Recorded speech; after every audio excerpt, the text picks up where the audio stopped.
President, about tariffs. Do you see it as a bargaining chip, or do you think you're going to see tariffs across the board of 20%? I think we should put tariffs on stuff we make and not put tariffs on stuff we don't make. It's pretty simple. And of course, it's a bargaining chip. We can't sell a Ford or GM in Europe. You go to Europe, you can't sell a Ford or GM. Why? There's 100% tariffs. How about in Japan? 100% tariffs. So do you think if we said, we're going to tariff you the way you tariff us, do you think they're going to allow Mercedes and all these Japanese companies and Porsches and BMWs to all of a sudden have 100% tariffs in America? Of course not. They're going to come and negotiate, and their tariffs are going to come down. And finally, Ford and General Motors are going to be able to sell in these places. How does that sound? Of course they're going to come down. Of course. This is just negotiating.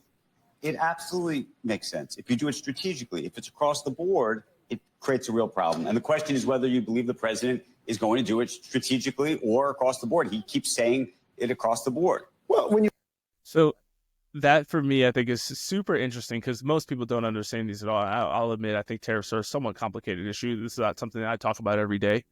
But I think that obviously, those of us who are supportive of Trump are going to believe in his ability to do it strategically and not just do it across the board on all things. I don't know why he would do that or what would be the purpose of it. I think that everything he does is strategic, whether it's good or bad, whether you agree with it or not, from his business days to now.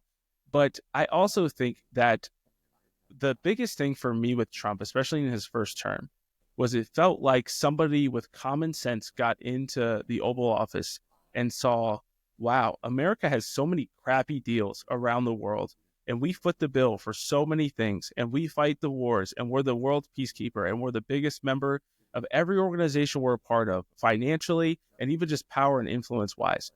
And he was like, this needs to stop. Like, we're racking up debt in order to do this, and we still are just like paying money all across the world.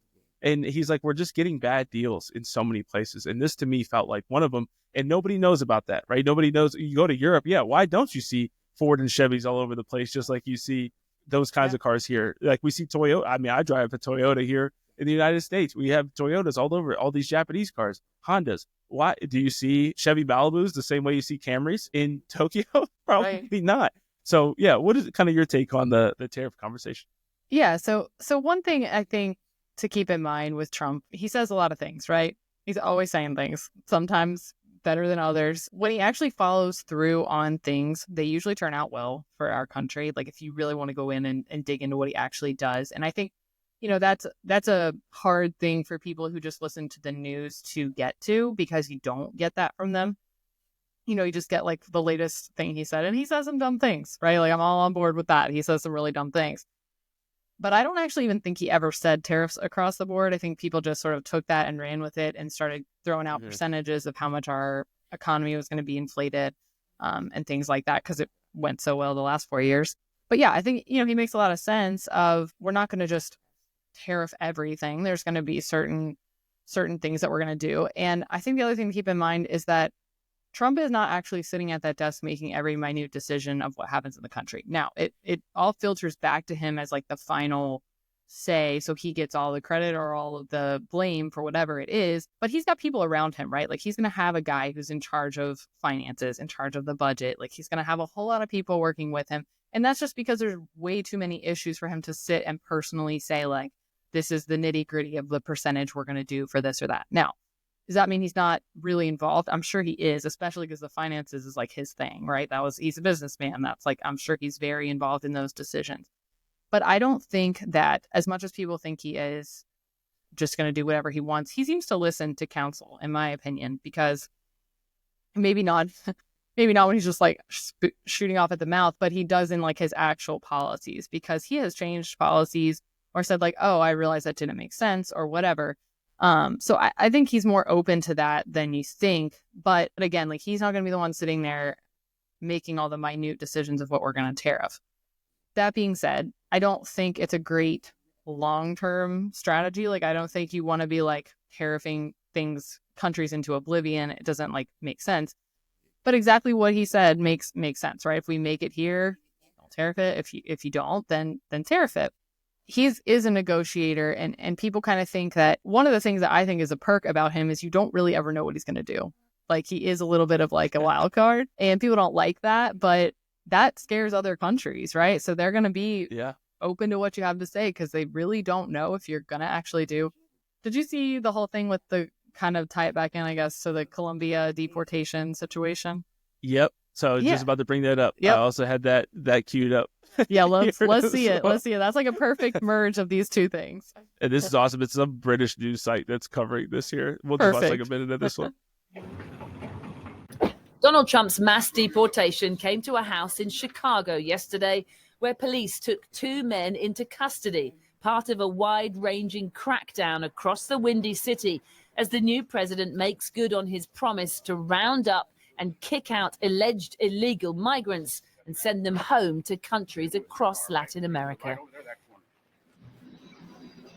But it was this footage of migrants shuffling in shackles being unloaded in Brazil from the US that caught the attention of Colombia's president, who in turn refused migrant planes headed to his country too. A migrant is not a criminal and must be treated with the dignity that a human being deserves, President Petro said on X. That is why I returned the US military planes that were carrying Colombian migrants. But he quickly incurred the wrath of President Trump, who said on his Truth Social platform, 2 repatriation flights were not allowed to land in Colombia. So in retaliation, he announced emergency 25% tariffs on all goods, a travel ban, and immediate visa revocations, promising these measures are just the beginning. Several hours of back and forth posturing ensued before finally the White House declared victory.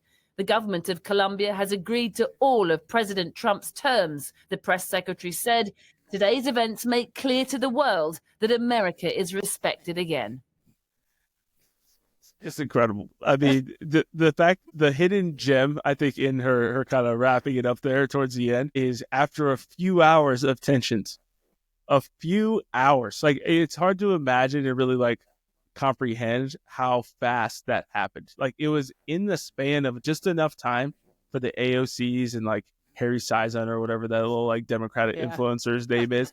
Like, just enough time for them to kind of tweet it out and talk about, look at this. AOC was like, our coffee is going to be so expensive. This is going to all be on the American taxpayer. This is going to all American citizens. Everything's going to go up in price. And then immediately the president of Colombia, from what I heard, was even like, yeah, you can even use my plane. Like, they could even fly back. It was like, here's my plane. Personal plane. Hilarious. He was not like, I'm to sorry. mention, I didn't I need know, it. not to mention it was all done on social media, right? Which is wild to think about. Like, all this stuff was like public statements back and forth, and then he's like, yeah, here's my plane. Like, what a brave new world we're in. We're just like fighting with the president of Colombia over, over Truth Social or Twitter or whatever.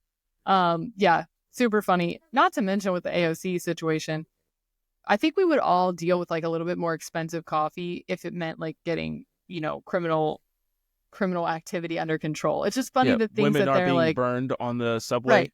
Yeah, no big deal though. We're just like, our coffee is going to be real expensive. So yeah, it's just, and it comes from other places. That's the other thing that I think is just so dumb about it. Like, you go to your local coffee shop. I go down the street to Mango Tree. Like, they have Ethiopian coffee. They have coffee from Brazil. It's like, this is what the guy was talking about. Even the liberal guy, I think on CNBC there, is saying like, if it's done strategically, it's like, yes, this is why it wouldn't make sense to do it across the board. Say like all coffee is going to be that would raise prices, at least for stuff that's coming from out of our country, which is why the guy said that if things we make here, you can just, it's not a huge difference between the Chevy Malibu price and the Camry price. And so you just go buy the Chevy Malibu instead of the Camry if it was $5,000 more for the Camry, right? It was just going to buy American made things instead of going elsewhere for it. But you also just give more opportunity to other countries who are cooperating with us and actually grateful for the things that we give them and the opportunity we give them and the opportunity we give their migrants who come to our nation.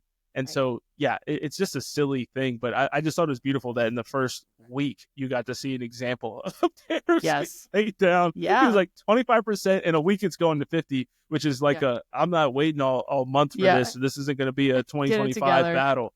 Yeah, like, you're going to accept them and you're going to do it this week.